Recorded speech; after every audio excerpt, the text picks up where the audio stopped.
Now, despite the rising cost of food, a Canadian food service industry representative says provincial and federal governments need to focus on liberalizing the movement of food products between provinces. Let's get more on it from Kelly Higginson, President and CEO of Restaurants Canada. Kelly, thank you very much for joining us.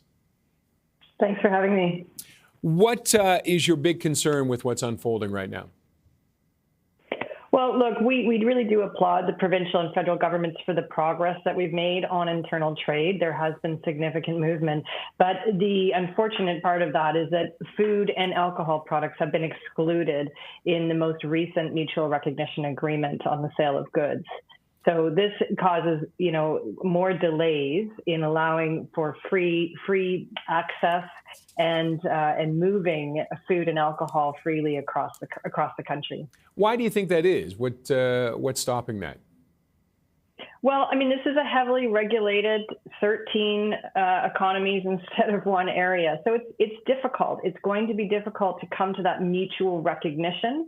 And there's a variety of reasons for sure. We've got, obviously, there's a little bit of protectionism in here as well, which, respectfully, we all understand that. But in a time when we need to look at the rising cost of food. We've got food inflation is outpacing regular inflation for the last 9 months, but I think all Canadians would agree this has been going on for a number of years now. We've got provinces with a number of different rules and labeling requirements, redundancy in provincial packaging agreements and regulations. So, and all of these duplications across borders really do add costs and really make it much more complex for small operators to scale up their businesses. Is there one thing that could be done fairly quickly to either eliminate one of those concerns, or that would make a difference almost immediately, a simple move?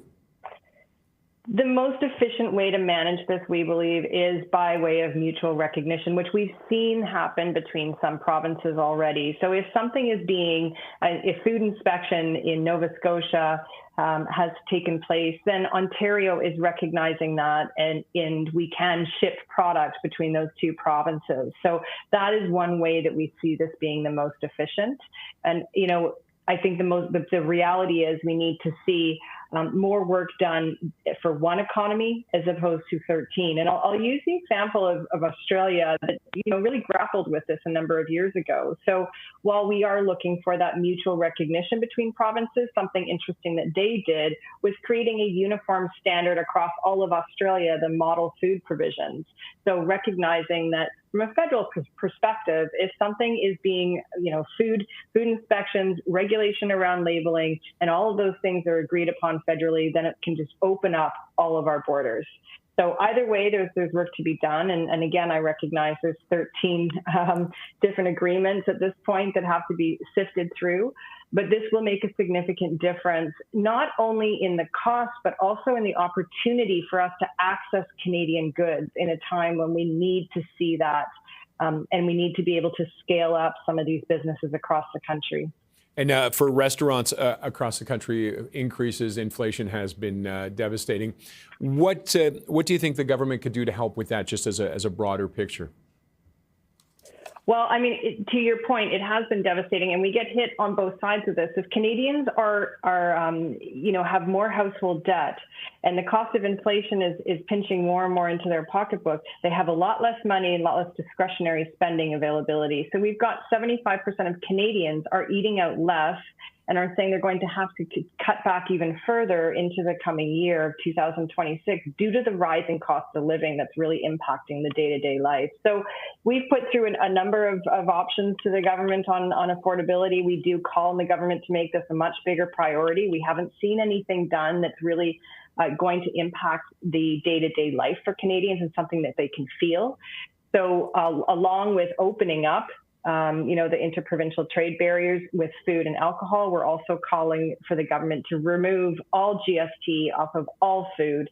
It is really poor public policy in a time of such high food inflation to be taxing food. And what kind of a response have you had so far to that? Well, we recognize it's been a busy time for the government, but we have had numerous conversations, and those will be continuing again in the next couple of weeks. We'll be speaking with a few of the ministers' offices and hope to continue these conversations. Now, it's also, I mean, you deal with all levels. I mean, restaurants deal with all levels of government, and that can be a challenge. What about from a municipal level, and how do you even do you have to go to every individual municipality? Is there a way that you could ask them for some help on things? Well, we do, certainly, as far as some of the regulations around labeling and packaging, we have been working with different levels of government to try and to remove that patchwork that we're seeing. Again, that adds more cost, it adds more, it's taxing to our operators, and it's taxing to suppliers. So we do, put together proposals and have discussions with some of the larger municipalities in the hopes that will be, something that everybody can get on board with. Okay, we have to end it there, but Kelly, thank you very much for joining us. Thank you.